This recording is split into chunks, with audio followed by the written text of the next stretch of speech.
Egg మనం జనరల్గా egg 4-5 ఎగ్గులు ఎవరు తింటారు కదా, యూజువల్ 2 తింటారేమో. కానీ చికెన్ ఈజ్ రిఫైన్డ్ ప్రోటీన్. అది ఇట్స్ హై, అంటే ఇప్పుడు దాంట్లో కార్బోహైడ్రేట్స్ ఎక్కువ ఉండదు, అంత ప్రోటీనే ఉంటుంది. సో మనం ప్రోటీన్ మనకు కావాల్సినంత తినాలి. అది కూడా ఎక్కువ తింటే మనకి ప్రాబ్లమే. ఇప్పుడు మనం అడుగుతాం పేషెంట్ని, యూరిక్ యాసిడ్ నీకు పెరిగింది, first thing you should cut down protein intake అని చెప్తాం. ఎన్నిసార్లు తింటావు నాన్ వెజ్ అన్న? సార్ వీలుంటే 3 సార్లు తింటా సార్ రోజు కంటాడు. నేను కూడా చూసాను సార్, మా ఆఫీస్లో నేను కూడా చూసా, 3 పూట్ల నాన్ వెజ్ తింటారు వాళ్ళు, ఏ రోజున, every day. Oh my god. Next వాళ్ళని సార్ ప్రోటీన్ తగ్గియాలి నువ్వు, నెంబర్ 1. నెక్స్ట్ పాయింట్, నువ్వు ప్రోటీన్ పొరపాటున ఎక్కువ తిన్నావు, ఎక్సర్సైజ్ లేదు, పార్టీ చేసావు, ప్రోటీన్ తిన్నావు, దాన్ని వాష్అవుట్ చేయాలి. ఒక 3 లీటర్స్ పైన వాటర్ తాగండి, అలవాటు చేసుకోవాలి సార్ అంటాడు. హై ప్రోటీన్ డైట్, వాటర్ కాకుండా అంటే you know what all they drink, alcohol దగ్గర నుంచి జ్యూసెస్ ఇవన్నీ. సో నీకు బేసికలీ బాడీ ఈజ్ ఏ, మనం ఎట్లా చూసుకోవాలంటే దీన్ని ఒక దేవాలయంలా చూసుకోవాలి మన బాడీని. దాన్ని ఇష్టం వచ్చినట్టు డంప్ చేయకూడదు లోపలికి. ఏది వెళ్ళాలి లోపలికి వెళ్ళాలన్నా ఏంటి దానివల్ల మనకు ఉపయోగం, నేను అనవసరమా. మా అమ్మ చెప్తా ఉంటా, మా అమ్మ ఏం చేస్తుందంటే, నేను ఉండిపోతే ఫ్రెష్గా తినదు, నేను మా రాత్రి మిగిలిపోయిన తింటుంది. ఎందుకు ఆ కాన్సెప్ట్, ఇప్పుడు ఉన్నది తినేసి పాత పడేయచ్చు కదా అంటే, ఎందుకు వేస్ట్ అయిపోద్ది కదా. ఆ వేస్ట్ బయట పడేస్తే ఓకే సార్, వేస్ట్ చేయ మాకు, లోపల వేసుకుని ఇంకా బ్యాడ్ కదా అంట. అదేంటి బయట పడేసి కొంచెం నీకు కావాల్సింది కొద్దిగా తిను, నీ బాడీని జాగ్రత్త చూసుకో అంటే. ఇవన్నీ మనకి ఏది చెప్తాం కానీ వాళ్ళు పెద్దవాళ్ళు, but fact is that, fact is you బాడీలో డంప్ చేయకూడదు. నిజంగానే మనం టెంపుల్లో సీక్రెట్గా చూసుకున్నాం అనుకో, ఎప్పుడు హ్యాపీగా ఉంటాం. ఇప్పుడు లైఫ్ స్టైల్ ఎలా అయిపోయిందంటే sir, Monday to Friday officers, ఇక దేనికి టైం లేదు, ఫ్రైడే నైట్ నుంచి మళ్ళీ సండే నైట్ వరకు సోషల్ లైఫ్, ఇంక ఎక్సర్సైజ్కి టైం ఎక్కడుంది, మన హెల్త్ గురించి పట్టించుకునే టైం ఎక్కడుంది. యంగ్స్టర్స్లో మీరు ఎక్కువ ఎలాంటి ప్రాబ్లమ్స్ని చూస్తున్నారంటే ఏం చెప్తారు సార్? అంటే టూ ఆస్పెక్ట్స్ మనకి అన్నది.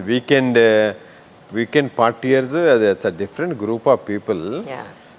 బట్ 80% చూస్తున్నాను సార్ అలాంటి జనాలు. Same time the lot of awareness also about health. So అందుకనే మనకి ఇంజురీస్ పెరిగినాయి, అట్లాగే అన్హెల్దీ పాపులేషన్ కూడా ఎక్కువ ఉంటుంది. సో బ్యాలెన్స్డ్ లైఫ్ లీడ్ చేస్తేనే మనకి correct thing. Too much partying లేదు. అందుకనే మామూలు ఏం చెబుతా అంటే, ఇప్పుడు ఉంటారు దర్ అబౌట్ 35లో ఉంటారు, అప్పుడే గ్రేయింగ్ ఆఫ్ హెయిర్ ఎట్లా. నీ ఎంత ఏజ్ అంటే నా 35, నువ్వు 35కి ఇంత ఉన్నావు, నువ్వు you should be look young, much younger than me అంట. అంటే వీ డోంట్ హ్యావ్ టైమ్ అంటాడు. Don't say that time give any nonsense. Go out every morning 45 minutes is for health. Go and do that. There is no excuse for that. నువ్వు 1 week 10 days you do that, చెయ్యి. నువ్వు 100% you want be healthy from next time. Next day you will get up, automatically continue అవుతూ ఉంటుంది. అది ఒక మనం inculcate చేయాలి, push చేస్తూ ఉంటాం. అలాగే సప్లిమెంట్స్ మీద చాలా మిత్స్ ఉన్నాయి సార్. ఎవ్రీడే కాల్షియం వేసుకుంటే అది మన బాడీకి అబ్జర్వ్ అవ్వదు అని, D3 ఎలా వేసుకోవాలి అనేది ఎవరికి తెలియదు. అంటే ఎన్ని రోజులకు ఒకసారి D3 క్యాప్సూల్ వేసుకోవాలి, లేకపోతే D3 ఇంజెక్షన్స్ తీసుకోవాలా, భోజనం తర్వాత కాల్షియం తీసుకుంటే బాగా అబ్జర్వ్ అవుతుందని కొంతమంది అంటారు. ఒక్కసారి డీటెయిల్గా దాని గురించి చెప్తాను సార్. D3 ఎప్పుడు వేసుకోవాలి? నార్మల్గా ఏంటి, ఇప్పుడు చూసాం మనం, ఇప్పుడు కూర్చున్నాం, ఫుల్ ఎయిర్ కండిషన్, వింటర్కి సమ్మర్కి సంబంధం లేదు. సో వింటర్కి సంబంధం లేదు, ఏసీలో కూర్చుంటాము, not expose to sunlight, and ఏం వాటర్ తాగుతున్నాం, RO వాటర్ తాగుతున్నాం, where all minerals have been removed.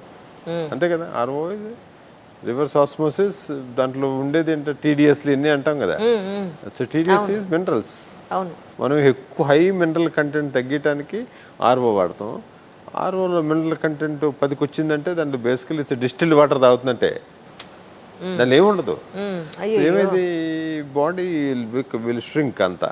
So vitamin D ఈ డెఫిషియన్సీ బాగా కామన్ అయిపోయింది. ఈ RO వాటర్ వీటి వల్ల బోన్స్ బికమ్ జాయింట్ పెయిన్స్, ఆ పెయిన్స్ ఎక్కువైపోయినాయి. సో ఇవన్నీ మనం కంట్రోల్ చేయాలి అంటే నేను రికమెండ్ చేస్తుంటే IT వాళ్ళకి once a year vitamin D3, vitamin B12 test చేయించుకోండి. అడగద్దు ఎవరిని, చేర్చుకో. రిఫరెన్స్ వాల్యూస్ చూసుకో. రిఫరెన్స్లో వాల్యూస్ ఆర్ లో, డాక్టర్ దగ్గర నార్మల్ ఉన్నాయి, లీవ్ లేదు. సో లో ఉంటే ఏంటంటే విటమిన్ D3ని once a week 60,000 units of vitamin D3 వారానికి ఒకటి 8 వీక్స్ వేసుకోవాలి. 8 వారాలు అంటే 2 months వేసుకోవాలి. దాని తర్వాత నెలకొకటి కంటిన్యూ చేస్తూ ఉండొచ్చు rest of the year. Value తగ్గదు. Vitamin B12 non vegetarian source. Non vegetarians బాగానే ఉంటుంది, బట్ అట్లాగే కొద్దిగా ఆల్కహాల్ డ్రింకర్స్ వీళ్ళు కూడా విటమిన్ ఎంత నాన్ వెజ్ తిన్నా విటమిన్ B12 అబ్జర్వ్ కాదు. అలాంటి విటమిన్ B12 తక్కువ ఉంటే విటమిన్ B12 సప్లిమెంట్ తీసుకోవాలి. మరీ తక్కువ ఉంటే వాల్యూస్ ఇంజెక్టబుల్ తీసుకోవాలి. అంటే సిమ్టమ్స్ ఎక్కువ ఉన్నాయి, కాళ్ళకి తిమ్మిర్లు వస్తున్నాయి, అది ఉంది, టైర్డ్ అయిపోతున్నాను అనుకున్నప్పుడు injectable. Same with vitamin D3 కూడా 10 కన్నా తక్కువ ఉంది అనుకో, 2లో 30 ఉండాలి వాల్యూ. తక్కువ ఉన్నప్పుడు ఏంటంటే you take 1 shot of injection. Vitamin D3 short తీసుకుంటే వాల్యూస్ నార్మల్ వస్తాయి. ఆ తర్వాత వన్స్ ఏ వీక్కి కొన్ని రోజులు వాడి దెన్ నెలకోసారి వాడాలి. తర్వాత బోన్ డెన్సిటీ అనేది, నేను కొంతమంది బోన్స్ చూసాను సార్, ముట్టుకుంటే ఇలా చాలా మెత్తగా ఉంటాయి వాళ్ళవి. అవును, బోన్ స్ట్రాంగ్గా ఉండదు. So what was the reason about it అంటే? ఆస్టియోపోరోసిస్ అంటాం బోన్ డెన్సిటీ అంటే. బోన్ డెన్సిటీ తగ్గటం అంటే ఆస్టియోపోరోసిస్ అంటాం. ఆస్టియోపోరోసిస్ అంటే బోను పోరస్కి అయిపోయింది, బొక్కలు హోల్స్. యాక్చువల్గా మైక్రోస్కోప్ సెక్షన్లో చూస్తే ఆస్టియోపోరోటిక్ బోన్లో అంత హోల్స్ ఉంటాయి ఎక్కువ. అంటే బేసికలీ షెల్ ఉంది లోపల, మినట్ పట్టుకుంటే నలిగిపోతాయి. Okay. Ladies have lot of వీళ్ళకి హార్మోనల్ చేంజెస్ అవుతాయి లైఫ్ అంతా మీనోపాజ్ అయ్యే వరకు. మీనోపాజ్ అవటంతో ఏమైందంటే ఈస్ట్రోజన్ ప్రొజెస్ట్రోజన్ తగ్గిపోతాయి. సో అప్పటి నుంచి దీన్ని పోస్ట్ మినోపాజల్ ఆస్టియోపోరోసిస్ అంటారు. మినోపాజ్ తర్వాత వచ్చేది బోన్లో నుంచి కాల్షియం మెల్లగా బయటకు వచ్చేస్తాయి. బయటకు వచ్చేసి బోన్స్ సాఫ్ట్ అయిపోతాయి. అందుకనే ఒక రీజన్ నీజ్ ఎక్కువ బెండ్ అవటానికి కారణం అదే, ఎక్కువ ఫ్రాక్చర్స్ ఉండటానికి, లేడీస్లో ఫ్రాక్చర్లు ఎక్కువ అవటానికి కారణం అదే.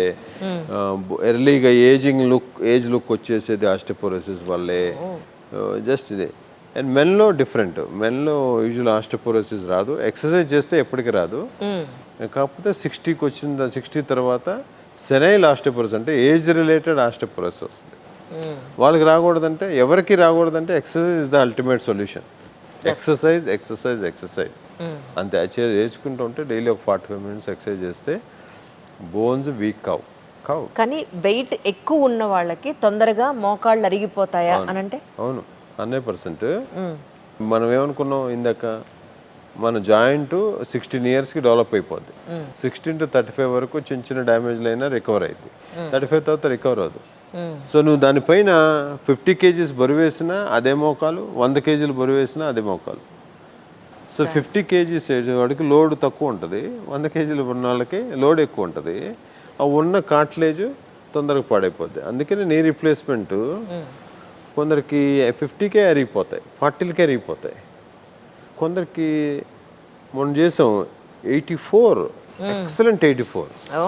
అంటే కొందరు 85 కూడా చేస్తారు, కానీ అంటే వీళ్ళు టూ గుడ్ 85, 84, ఎక్సలెంట్ 84. అట్లా 55 క్యారీ. అప్పుడు తిన్న ఆరోగ్యాలు సార్ వాళ్ళందరూ విను, ఎవరు ఎప్పటివో ఆరోగ్యాలు వాళ్ళవి. అవును, ఆ స్టేజ్ వరకు వాళ్ళు 80 వరకు నీ అరగకుండా ఉన్నారు అంటే ఏదో తెలుసో తెలియకుండా ఏదో చాలా కరెక్ట్ చేస్తున్నారు. కనుక్కుంటే చెప్తారు అన్ని.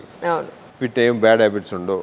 డైలీ ఎక్సర్సైజ్ కాకపోయినా ఇంటి పనులు ఏదో పనులు యాక్టివ్గా ఉంటారు, ఫిజికల్లీ యాక్టివ్.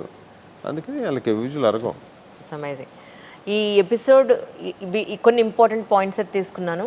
నెక్స్ట్ ఎపిసోడ్లో మీకు ఏమైనా డౌట్స్ ఉంటే కనుక కింద కమెంట్ సెక్షన్లో కమెంట్స్ పెడితే ఆ ఎపిసోడ్లో ఖచ్చితంగా డాక్టర్ గారిని అడిగి మీకు ఆన్సర్ ఇప్పిస్తాను. Thank you so much sir for your time. Really thank you sir.